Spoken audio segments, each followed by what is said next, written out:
करोतु कल्याणं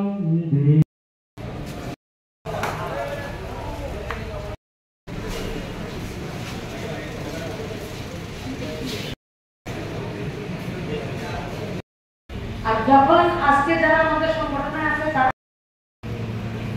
সমস্ত যে আমাদের শাখা রয়েছে সবাই মিলে, যার মধ্যে পুরকর্মী সমিতি আছে, যার মধ্যে মহিলা শ্রমিক আছে, লাইফ প্যাকেজ থেকে শুরু করে প্রাইভেট প্যাকেজ থেকে শুরু করে শিক্ষক কর্মচারী, আশা, অঙ্গনবাড়ি আরো অনেকে, আপনারা সবাই সম্মিলিত হয়েছেন।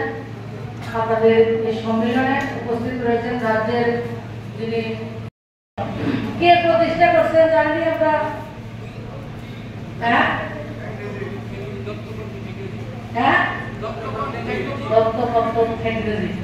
উনি কতটা সংগঠন তৈরি করছি জানি আমরা।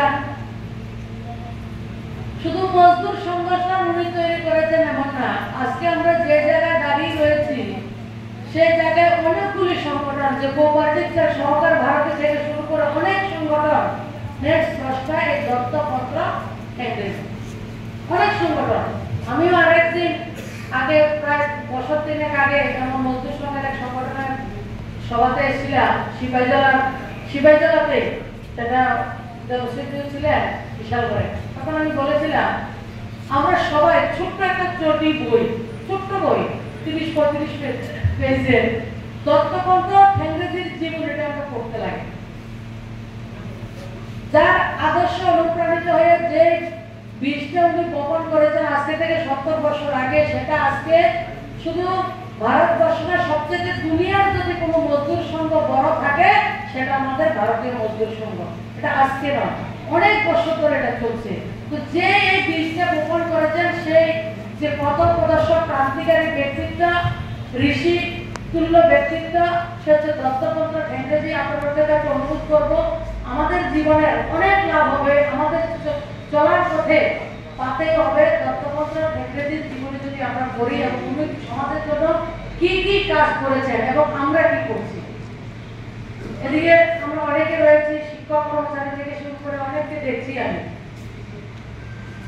আমরা মজদুর সংঘ যখন ত্রিপুরাতে তৈরি হয়েছিল, গুটি কয়েক কতজন লোক ছিল, বেশি ছিলেন না। সেই জায়গা থেকে একটা বড় সংখ্যায় আজকে শিবাইজলাতেও হল ভর্তি একটা কার্যক্রম আমরা করছি। আপনাদের যে ব্যবহার, চলন বলন, কথাবার্তা, তার উপরে কিন্তু সংগঠন কে করে? সংগঠন কে? আমরা। আমাদের ব্যবহার। সংগঠন কখন যায়? যখন মানুষ কোনো বিপদে পড়ে, আমরা যখন মানুষের কাছে যাই, যেমন আমাদের শ্রমিক ভাইদের কাছে, বোনদের কাছে আমরা যখন যাই, নিজের কর্মীদেরকে ঘৃণা করি, অন্যদেরকে ভালোবাসি। এই জায়গা থেকে সবাই সব এক সংগঠন। আমাদের যারা রাষ্ট্রবাদী সংগঠনের সঙ্গে যুক্ত রয়েছে, আমি ভুল বলছি না, এটা ঠিক বলছি বলুন, আমরা আমাদের রাষ্ট্রবাদের সঙ্গে আন্দোলন করি, কিন্তু আমরাই কই অন্য সময় আমার সংগঠন দখল করে রেখেছে। আমিও তো জায়গা দিতে আছি, আরেকজনের আমার মনে লোকের খেলা যেমন লাগে, ধাক্কাটা তো আমি দিতে আছি না, যারা ধাক্কা দিতে আছে, আমরা এখন তো কেউ কইতে আছে এই জন্য ভাই ধাক্কা দিতে আছে, ধাক্কা দিও না, আমাদের সেশন করবেন, কেউ পেত না, কেউ পেত না। তো সবাই সংগঠনটা মজবুত করবেন, সংঘ শক্তি কলি যুবক, সংগঠন মজবুত হবে, আমরা মজবুত